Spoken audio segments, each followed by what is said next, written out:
Today was a get up and wander around town day. I wandered to the cathedral first since I feel I haven't actually completed the Camino until I've been in there.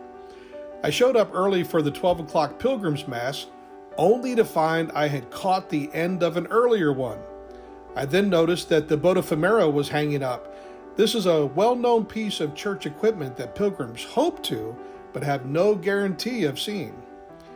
I got in the cathedral no more than 10 minutes before they swung it.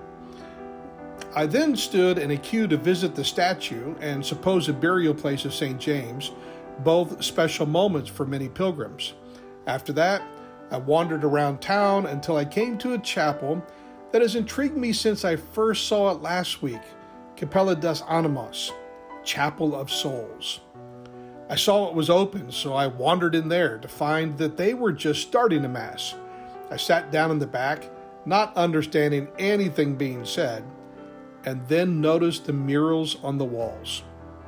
Doing a quick Google search, not something I really recommend doing in a church service, I discovered that this chapel celebrated some of the Stations of the Cross with those murals. This was the first church I've been to in Spain where I felt Christ was truly the focus of the art rather than the other people who worshiped him. It was a really good moment for me. From there, I revisited my favorite cafe for one of the few coffees I've had in Spain and my favorite food here, croquettes. Tonight, Taylor and I hop online to watch a UFC match, one of our favorite sporting events. So all in all, this has been another great day.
This is a special moment for many pilgrims.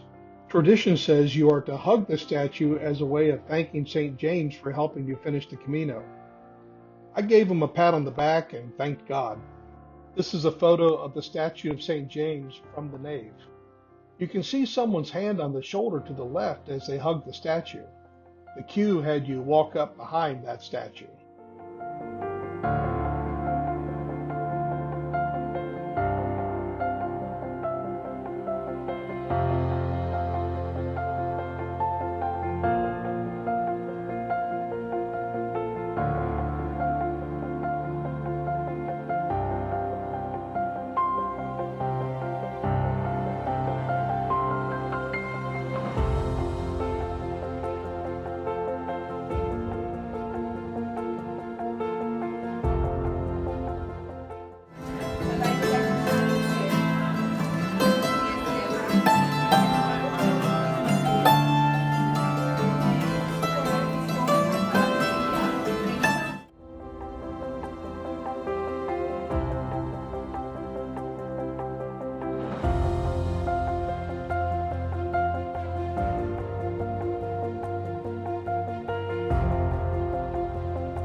Day 48. I got the final stamp of my pilgrim passport at the pilgrim's office, bought a small suitcase, and ate croquettes. That is all. Day 49. I managed to accomplish 3 things today.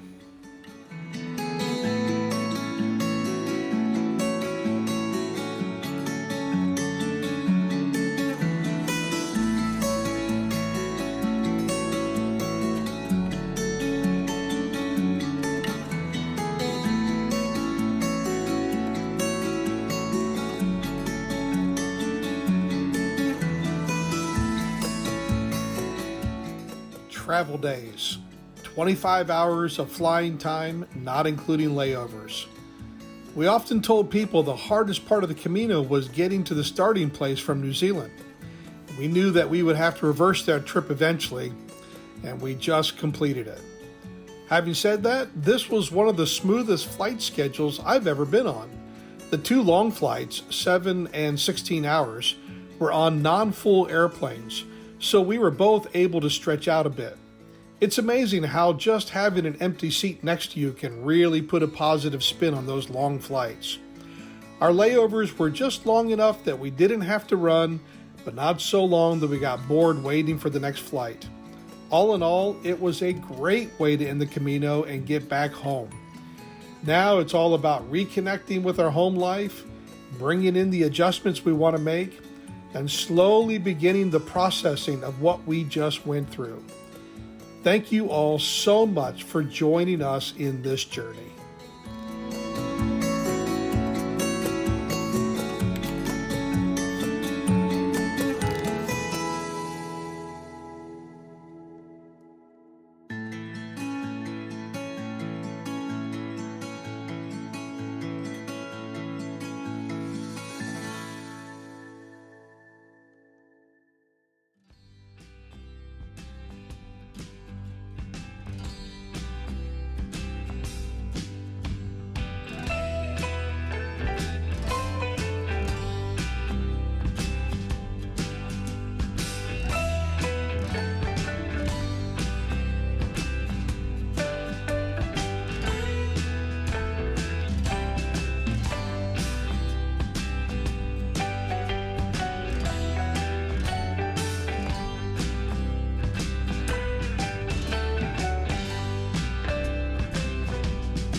I finally put my certificates and stamps up on the wall in the man cave so I can see them every day. What great memories.